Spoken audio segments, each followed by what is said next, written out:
بسم الله الرحمن الرحيم.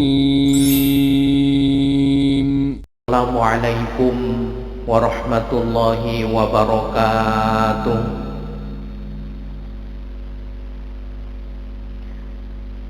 Al-Fatihah. A'udzubillahi minasyaitonir rajim. Bismillahirrahmanirrahim. Alhamdulillahi rabbil alamin. Ar-Rahmanir Rahim. Maliki yaumiddin. Iyyaka na'budu wa iyyaka nasta'in. Ihdinas siratal mustaqim. Siratal ladzina an'amta 'alaihim ghairil maghdubi 'alaihim waladdallin. Amin. Bismillahi ma sya'allah. Ma kana min ni'matin faminallah. Bismillahi ma sya'allah. La haula wa la quwwata illa billah. Alhamdulillah. Tsumma salatu wassalamu ala rasulillah Sayyidina wa habibina Muhammad ibn Abdillah wa ala alihi wa ashabihi wa mawala wa man tabi'alah ila yaumil qiyamah. Wa ba'da. Bapak Ibu hadirin wal hadirat jamaah subuh rahimani wa rahimakumullah. Alhamdulillah, puji dan syukur marilah kembali kita munajatkan ke hadirat Allah Azza wa Jalla. Serangkaian ibadah usai kita meletakkan jasad kita untuk istirahat, Allah mampukan dengan hidayah dan taufiknya kita bisa beristikaf, menempatkan diri kita di belakang imam, kemudian kita bersilaturahim untuk menambah hasanah dan renungan tentang ajaran yang kita anut. Mudah-mudahan tambahan wawasan dan juga pembaharuan wawasan kita semakin memantapkan keimanan dan ketakwaan kita, berkah dan rahmatnya melimpah atas kita dan keluarga kita semuanya. Amin, Allahumma amin. Salawat dan salam mari bersama kita sanjungkan atas Nabiuna Muhammad sallallahu alaihi wasallam, juga atas keluarganya, para sahabatnya, serta semua pengikut setianya hingga akhir zaman nanti. Bapak Ibu hadirin wal hadirat rahimani wa rahimakumullah. Melanjutkan mengkaji fikih salat. Pada beberapa pertemuan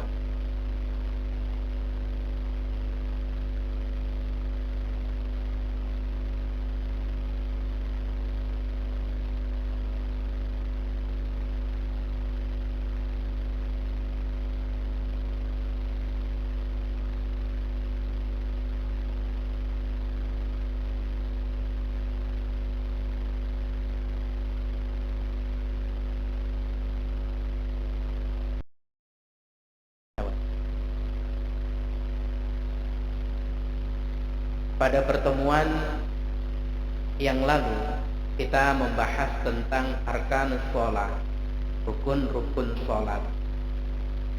Rukun-rukun sholat adalah bacaan atau gerakan yang tidak bisa ditinggal dalam sholat kecuali kemudian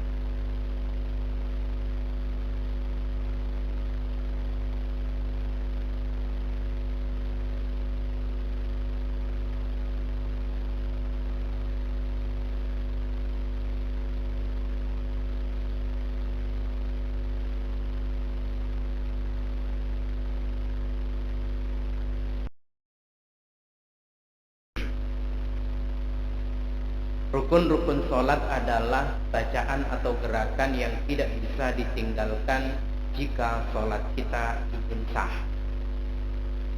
Satu saja rukun dalam sholat, baik berupa ucapan maupun gerakan yang tidak dilakukan, maka sholatnya khidaj.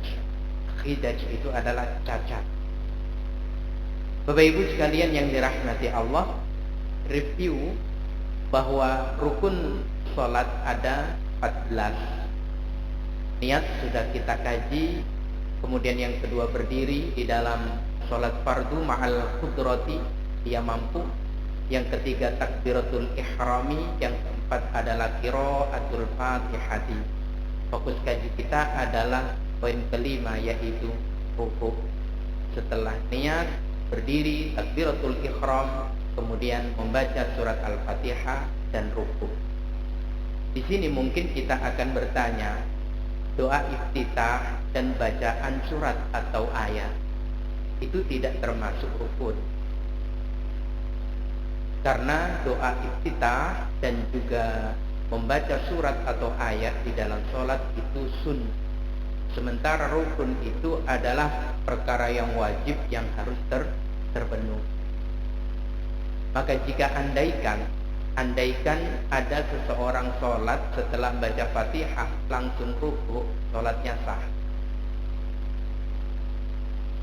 Namun itu bisa disebut jauh dari kata sempurna, karena meninggalkan membaca surat atau ayat di dalam sholatnya. Nah, fokus kepada rukun kelima, yaitu rukuk. Dari sekian penjabaran dan penjelasan, ada satu hal yang harus kita pahami bersama-sama, bahwa saat kita mendirikan sholat berjamaah di belakang imam atau kita menjadi imam, mungkin kita tidak terpikir bahwa ternyata yang digunakan simbol sholat berjamaah itu bukan posisi atau gerakan lain dalam sholat, akan tetapi rukuk yang menjadi simbol sholat berjamaah. A'udzubillahi minasyaitonir rajim. Wa aqimus sholata wa atuz zakata warka'u ma'ar raki'in. Dan dirikanlah sholat, tunaikan zakat, dan rukuklah beserta orang-orang yang rukuk. Sebagaimana yang kita tahu, posisi dalam sholat setidaknya ada 4: berdiri, rukuk, duduk, dan sujud. Allah tidak sebutkan di Quran fasjudu ma'as sajidin, sujudlah bersama orang-orang yang sujud. Tidak. Allah juga tidak sebut fajlisu ma'as sajidin, fajlisu ma'al majlisin, ma'al mujalisin, duduklah bersama orang-orang yang. Kalaupun Allah menyebutkan wa aqimus sholat, tapi bukan wa aqimu ma'al qaimin. Yang digunakan sebagai simbol sholat berjamaah adalah warka'u ma'ar raki'in. Maka di semua tafsir, ketika kita menyimak tafsir Al-Baqarah ayat 43, kita dapati isyarat warka'u ma'ar raki'in adalah sholat berjamaah. Inilah yang istimewa dalam rukuk, karena rukuk menjadi simbol sholat berjamaah. Dan yang lebih unik lagi, ayat ini satu-satunya yang mengisyaratkan sholat berjamaah dan menjelaskan posisi rukuk. Maka Bapak Ibu sekalian yang dirahmati Allah, mengevaluasi kembali rukuk kita menjadi sangat penting. Meskipun rukuk itu mungkin sudah kita lakukan lebih dari 1000 kali sejak kita sholat, namun memperbaharui kembali pemahaman kita tentang rukuk akan lebih memantapkan dan menggali makna kembali dalam rukuk kita. Bapak Ibu sekalian yang dirahmati Allah, saat kita rukuk, perhatikan 5 hal. Ketika kita memperhatikan 5 hal ini, maka rukuk kita disebut sempurna. Yang pertama adalah perhatikan tangannya. Tidak mungkin kita rukuk tanpa menggunakan tangan, karena pada saat rukuk yang menopang berat tubuh kita adalah tangan. Yang kedua, perhatikan jari-jari yang ada pada kedua tangan kita. Yang ketiga, perhatikan lengan kita. Kemudian perhatikan juga punggung. Dan yang terakhir adalah kepala. Seperti apa tangan, jari, lengan tangan, punggung, dan kepala kita saat rukuk, di situ menentukan bahwa kita berupaya semirip mungkin rukuk ini dengan rukuknya Nabi Shallallahu Alaihi Wasallam. Kalau dikatakan sama, tidak mungkin, tapi mirip sangat mungkin. Bahasanya kiai dulu, sekeras apapun kita menggali ilmu, sekuat apapun kita menginginkan ittiba dan mengikuti sholatnya Nabi, maka tidak akan mampu kita untuk 100%. Yang bisa kita lakukan hanya berupaya untuk semirip mungkin. Namanya mirip berarti tidak 100%. Mungkin hanya 60, 70, atau mungkin maksimal 80. Kenapa? Karena dari sisi kualitas iman kita jelas beda dengan iman Nabi. Ketakwaan kita jelas beda dengan ketakwaan Nabi Sallallahu Alaihi Wasallam. Maka ibarat seseorang mengidolakan orang lain, mungkin tidak bisa menirukan secara utuh keahliannya, namun dia meniru setidaknya potong rambut, setidaknya mungkin memakai jersey. Itu sudah memuaskan bagi orang yang mencintai, manakala dia sedikit saja bisa mirip dengan idolanya. Dan kita tidak punya idola lain yang lebih utama dalam sholat, dalam memiripkan dan menirukan, kecuali Nabi Muhammad Sallallahu Alaihi Wasallam. Dalam tuntunan yang utuh, 5 hal ini seperti apa tertuang dalam risalah berikut ini. Bismillahirrahmanirrahim. Yustahabbu, disunnahkan, berarti kita akan memiripkan rukuk kita dengan rukuknya Nabi Sallallahu Alaihi Wasallam. Disunnahkan dalam rukuk, perhatikan, kedua tangan berpegangan pada dua lutut, bukan di atas lutut, bukan di bawah lutut. Yang persis kita pegang adalah kedua lutut. Silahkan dibayangkan, apakah sudah benar tangan ini memegang lutut saat kita rukuk dan merenggangkan jari-jari tangan. Posisinya bisa begini, bisa begini, bukan seperti memegang, tapi merenggangkan jari-jari dan menjauhkan kedua lengannya dari lambungnya. Tidak ditempelkan lengan ini pada lambung saat rukuk. Meratakan punggung. Ini yang agak kesulitan kita ngecek. Apakah punggung kita seperti ini saat rukuk? Ataukah punggung kita seperti ini saat rukuk? Yang jelas berupaya untuk serata mungkin. Bahkan kalau Imam Asy-Syafi'i rahmatullahi alaih di dalam kitab Ar-Raudhah, beliau menyebutkan bahwa andaikan ada segelas air atau semangkok air ditaruh di punggung, dia tidak tumpah, apalagi jatuh. Miring lalu tumpah tidak, apalagi jatuh. Mau tidak mau, kalau saya dulu pas ngaji di musola itu oleh guru, oleh ustadz atau kiai langgar istilahnya itu satu persatu dites. Kalau terlalu membungkuk sehingga posisinya seperti ini, maka biasanya ditekan punggung. Kalau terlalu menengadah, maka di sini kepala yang diturunkan. Kata beliau, seperti itu, pertahankan dan biasakan. Pertahankan dan biasakan. Dan tidak mengangkat kepalanya dan juga tidak menundukkan.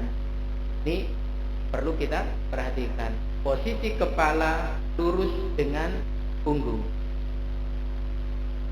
Bukan kepala nunduk, bukan juga kepala diarahkan ke arah depan. Tidak.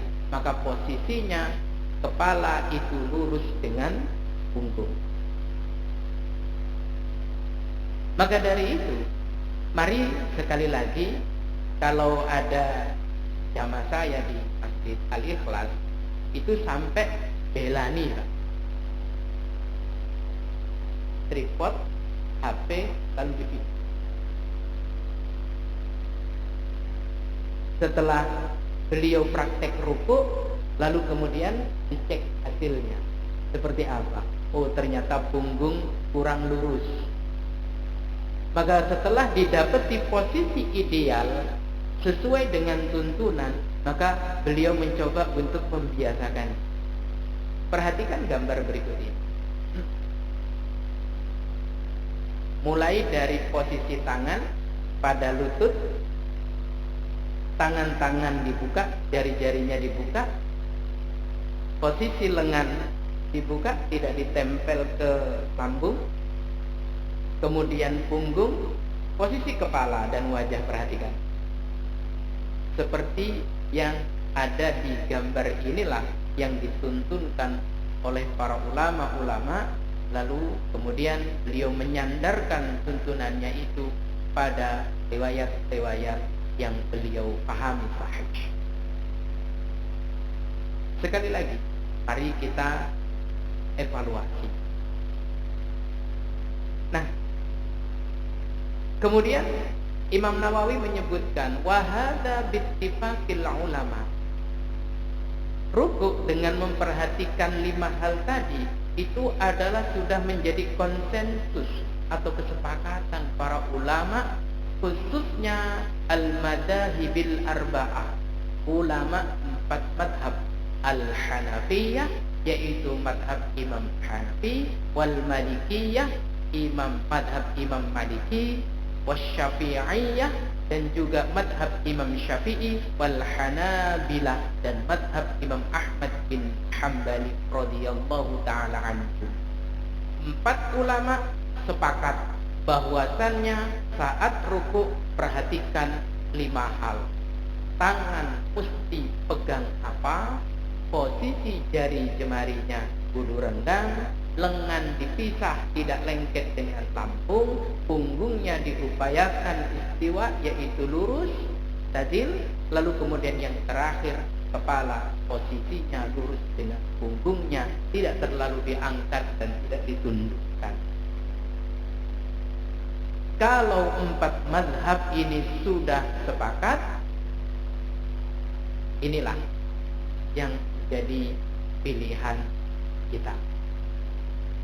Wa huwa qawlu ta'ifatun minas salaf. Demikian inilah penjelasan ulama-ulama kita, ulama salaf. Perhatikan, yang disebut ulama salaf itu adalah ulama yang hidupnya itu sebelum abad ketiga. Kalau sudah di atas abad ketiga, sudah bukan lagi ulama salaf, sebutnya ulama khalaf.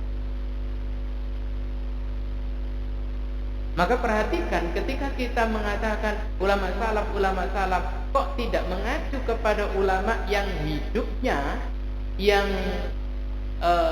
ilmunya itu tumbuh, yang tidak bersandar kepada ulama-ulama yang hidup di abad ketiga atau sebelumnya, maka tidak kategori ulama salaf. Apakah itu ulama salaf? Bukan.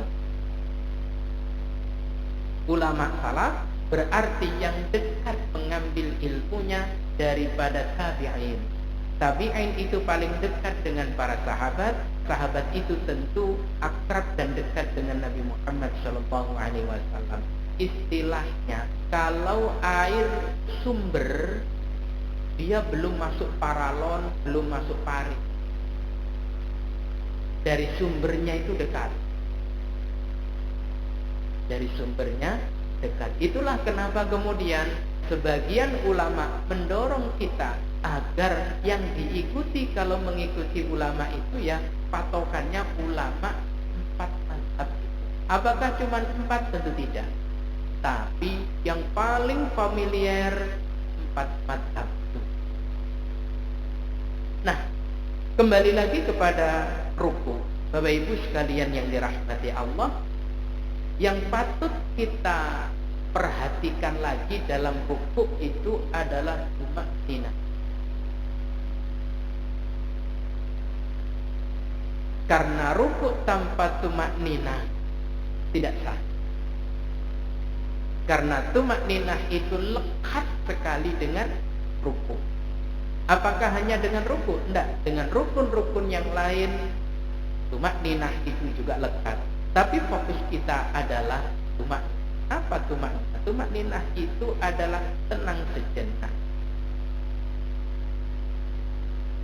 Sebagaimana yang diceritakan dari sahabat Al-Barra bin Azib radhiyallahu anhu, ia berkata, "Kana ruku'un Nabi sallallahu alaihi wasallam wa sujuduhu wa idza rafa'a ra'sahu minar ruku'," yaitu i'tidal. Kemudian wa bainas sajdaini qariban minas sawa. Durasi waktu rukuknya Nabi, sujudnya, i'tidalnya, dan duduk di antara dua sujudnya itu hampir sama. Durasi waktunya hampir sama. Rukuk, sujud, i'tidal, dan duduk di antara dua sujud. Durasi waktunya hampir sama. Maka para ulama kemudian menyebutkan di 4 posisi ini pastikan ada tumaninah. Rukuknya bareng dengan tumaninah, sujudnya bareng tumaninah, i'tidalnya bareng tumaninah. Termasuk duduk di antara dua sujud juga ada tumaninahnya. Itulah mengapa kemudian 4 posisi ini tidak dibiarkan kosong tanpa ucapan zikir. Saat ruku ada zikirnya, saat sujud ada zikirnya, i'tidal juga ada zikirnya, termasuk dalam sujud. Kenapa? Adalah mencapai tujuan tumaninah dalam 4 posisi tersebut. Yang paling banyak di antara 4 ini yang terlepas tanpa tumaninah adalah i'tidal. Berdiri dari rukuk sebelum kita sujud. Namanya tumaninah, tenang sejenak, itu adalah semua anggota tubuh pada satu titik diam. Tangan tidak ada gerak, badan juga tidak ada gerak, kaki tidak ada gerak. Dan itu durasinya antara rukuk, sujud, i'tidal, dan duduk di antara dua sujud sama, hampir sama, meskipun tidak persis. Dan khusus dalam rukuk, Bapak Ibu sekalian yang dirahmati Allah, agar tumaninah itu tercapai, maka ada beberapa zikir yang maktur yang dicontohkan oleh Nabi Sallallahu Alaihi Wasallam yang biasa kita baca di mana guru-guru kita telah mengajarkan. Contoh, al-azkar birruku, Inilah beberapa zikir dalam rukuk. Mungkin ada yang sama dengan yang kita baca, atau mungkin berbeda dengan yang kita baca. Kita simak bersama-sama. Bismillahirrahmanirrahim. Yang pertama, bacaan rukuk itu Subhana Rabbiyal Azim. Diulang tiga kali. Kalau rukuk membaca Subhana Rabbiyal Azim 3 kali, pasti tercapai itu mukminah. Pasti saya.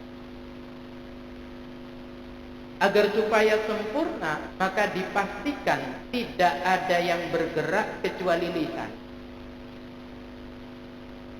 Lisan bergerak lirik mengucapkan Subhana Rabbiyal,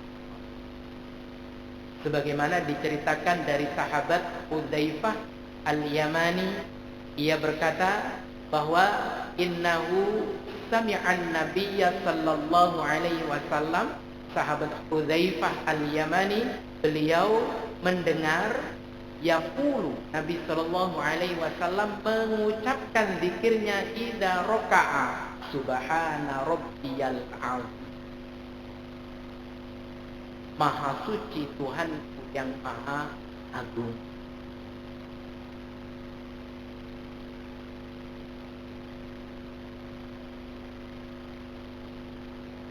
Bapak Ibu sekalian, ini sebagaimana riwayat dari sahabat Ibnu Abi Syaibah, Imam Ahmad, Imam Ibnu Majah dengan sanad atau mata rantai hadis yang sah.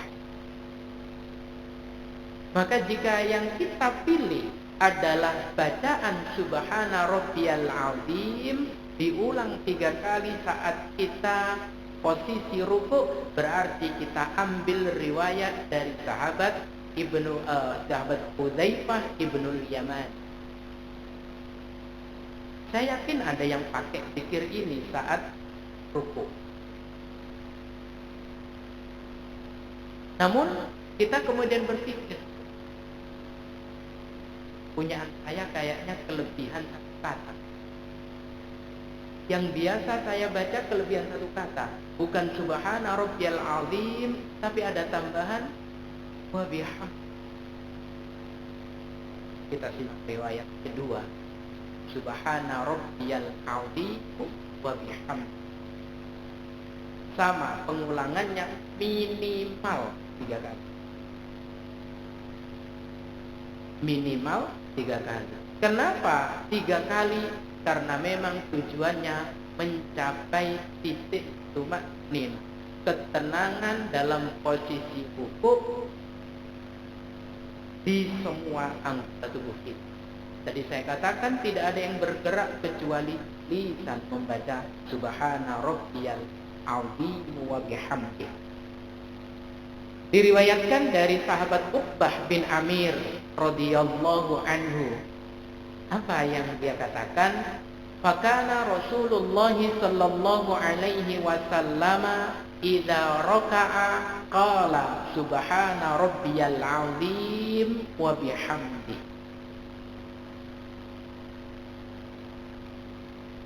Ada tambahan wa bihamdi. Maha suci Tuhanku yang maha agung dan maha terpuji. Itulah mengapa posisi ruku juga diperkenankan untuk tatwil. Tatwil itu memperpanjang durasi rukuknya melebihi dari 3 kali bacaan yang kita pilih zikirnya. Apakah Subhana Rabbiyal Azim ataukah Subhana Rabbiyal Azim wa bihamdi. Lebih dari itu berarti menambah durasi. Kalau tadi dikatakan bahwasanya hampir sama, ya berarti kalau saat rukuk 3, sujud juga 3. Saat i'tidal kira-kira durasinya juga seperti itu, saat duduk di antara 2 sujud juga seperti itu. Tapi sekali lagi memanjangkannya itu boleh. Tidak masalah. Bukan hanya dalam berdiri memanjangkan bacaan surat, tapi dalam rukuk dan dalam sujud juga diperkenankan. Kenapa? Sama-sama status bacaannya itu hukum sunnah. membaca surat saat berdiri selain surat Al-Fatihah itu hukum sunnah, pun demikian membaca zikir subhana rabbiyal azim dalam ruku itu juga hukum sunnah. Sama-sama mencapai tujuan tumakninah. Bahkan ada mungkin di antara kita yang mendapatkan pengajaran berbeda. Bukan subhana rabbiyal azim, bukan subhana rabbiyal azim wa bihamdi. Tapi bacaan apa? Mohon maaf. Biasanya saudara kita dari kalangan Syiah lebih memilih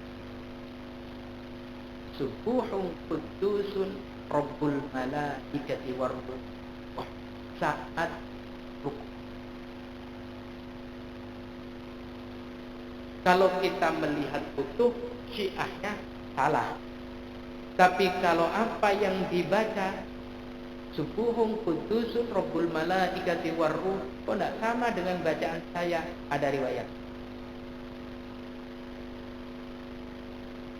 Bahkan Imam Ahmad bin Hanbal mengakui riwayat ini lebih didorong untuk dibaca dibandingkan subhana rabbiyal azim dan subhana rabbiyal azim wa bihamdi. Kita simak riwayatnya. Diceritakan dari Ibunda Aisyah. Di sini uniknya.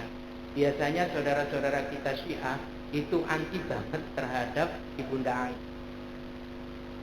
Biasanya semua riwayat Ibunda Aisyah itu dinyatakan bukan dhaif lagi, mau itu palsu. Tapi dalam bacaan ruku saya pernah berdialog langsung dan mendengarkan langsung yang diajarkan kepada murid-muridnya saat ruku, bukan memilih subhana rabbiyal azimi wa bihamdi, bukan subhana rabbiyal azimi, bukan, tapi subuhun qudusun rabbul malaikati waruh. Padahal kita biasanya mendengarkan zikir ini Ramadan. Betul ya? Rampung kita sholat witir. Ternyata ada riwayatnya dari Ibunda Aisyah radhiyallahu taala anna Rasulullah sallallahu alaihi wasallam kana yaqulu fi ruku'ihi bahkan wasujudi. Biasanya kita ruku subhana rabbiyal azim wa bihamdi, dalam sujud subhana rabbiyal a'la wa bihamdi.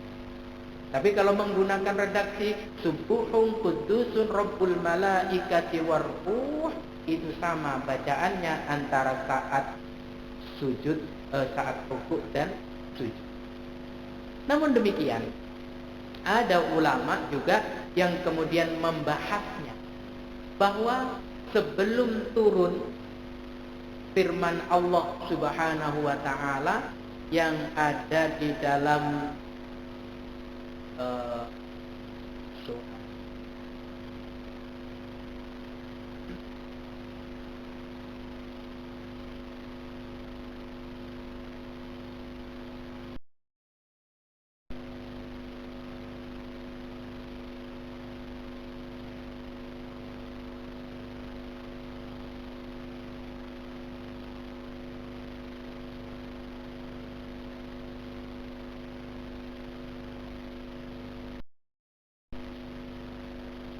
sebelum turun ayat 74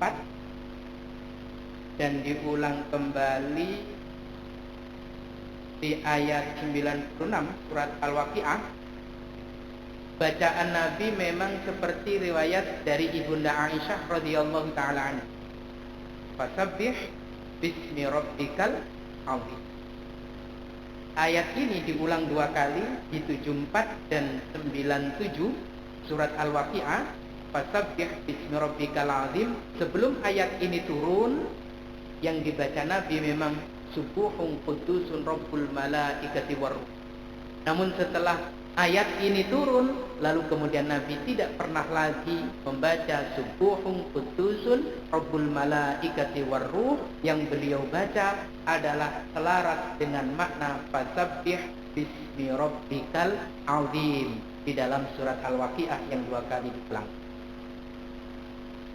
Maka kemudian ada ulama yang mengatakan bacaan subuhun qudusun rabbul malaikati warruh adalah mansukh.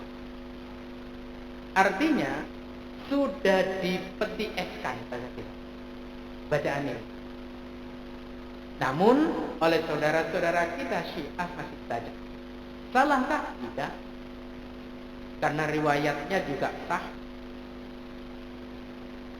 Hanya saja kalau kita ingin bacaan ruku yang selaras dengan Al-Waqiah 96 dan 74, maka pilihan kita adalah fasabbih bismi rabbikal azim, berarti subhana rabbiyal azim, atau ditambah dengan wa bihamdi.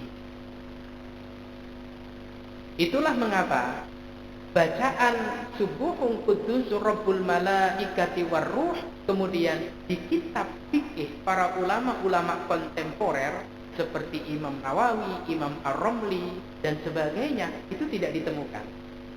Kenapa? Karena menurut para ulama ini lebih utama bacaan yang bacaannya itu mirip atau bahkan diambil dari Al-Quran langsung. Kalau subuhun qudusun rabbul malaikati warruh memang diucapkan oleh lisan mulia Nabi SAW saat ruku. Namun setelah turunnya fasabbih bismi rabbikal azim, beliau tidak lagi membaca itu. Maka yang paling terkini bacaan Nabi SAW dalam rukuknya adalah yang selaras seirama dengan surat Al-Waqiah, yaitu subhana rabbiyal azim atau subhana rabbiyal azim wa bihamdi. Maka jika ini yang kita baca selama ini, yang diajarkan oleh guru-guru kita selama ini, sudah betul. Meskipun kita tidak boleh menyalahkan bacaan subuhun qudusun rabbul malaikati warruh saat rukuk dan sujud oleh saudara kita. Dan juga kalau kita lihat 4 madhab, Imam Ahmad bin Hanbal, madhab Hambali lebih cenderung memilih subuhun qudusun rabbul malaikati warruh. Lalu kemudian jangan kita menstempel berarti Imam Hambali itu Syiah. Karena semua rujukannya kepada Nabi. Saya juga tidak bisa membenarkan Syiah secara utuh. Nah, tapi ada riwayat-riwayat dalam doanya itu yang sama dengan apa yang kita lakukan. Simpelnya, supaya mencapai kata tumatinah, bacalah dan pilihlah bacaannya subhana rabbiyal azim atau subhana rabbiyal azim wa bihamdi, ataupun juga ini bukti. Inilah Bapak Ibu sekalian yang dirahmati Allah, hal-hal yang perlu kita perbaharui dan kita mantapkan kembali dari ruku yang ada pada setiap sholat. Bahwa ruku itu kita lakukan di setiap rakaat, berarti setidaknya 17 kali kita lakukan. Kalau 17 kali kita lakukan setidaknya dalam sholat fardu, ternyata ada yang kurang dan kita biarkan kurang, maka ruku kita bawa mati dalam keadaan kurang. Mudah-mudahan sempurnakan dan ini semakin memperkaya hasanah wawasan kita. Amin. Allahumma. Demikian wallahu a'lam bishawab tentang ruku yang identik dengan tumaninah.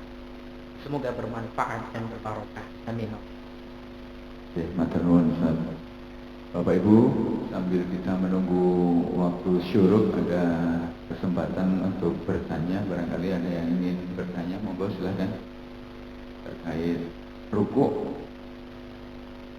Oke, monggo.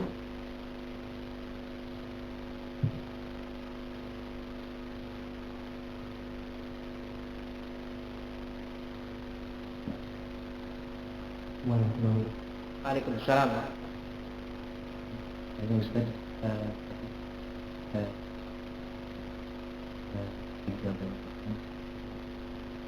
ruku ya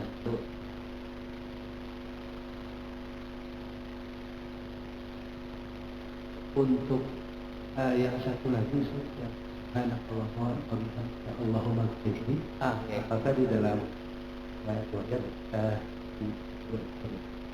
penjelasan? Yang saya tampilkan di slide hanya 3. Satu lagi tadi yang dibaca memang tidak saya tampilkan karena saya bikin slide baru 12 tadi. Setengah 1 rampung, sudah tidak tahan lagi, sudah oleng, akhirnya plek. Sehingga tidak sampai merampungkan 4 bacaan rukuknya. Silahkan kalau baca ruku itu, tapi yang paling populer, yang paling familiar, yang diajarkan di sekolah-sekolah, di TPQ adalah 2 bacaan yang awal ya. Subhana rabbiyal azim dan subhana rabbiyal azim wa bihamdi. Nah, bersyukur kalau jenengan. Tapi yang perlu kita renungkan bersama-sama adalah jangan sampai terjadi talfek dalam satu sholat. Talfek itu mencampur bacaan di dalam satu sholat. Talfek itu begini, karena sholatnya zuhur, rakaat pertama rukuknya subhana rabbiyal azim, rakaat kedua subhana rabbiyal azim wa bihamdi, rakaat ketiga subuhun qudusun rabbul malaikati waruh. Akhirnya beda-beda. Nah, itu yang tidak dikehendaki oleh para ulama, bahwa Nabi Shallallahu Alaihi Wasallam tidak ajarkan itu. Jika dalam satu sholat itu di rukuk pertama subhana rabbiyal azim, pastikan rukuk kedua, rukuk ketiga, dan rukuk keempat juga sama.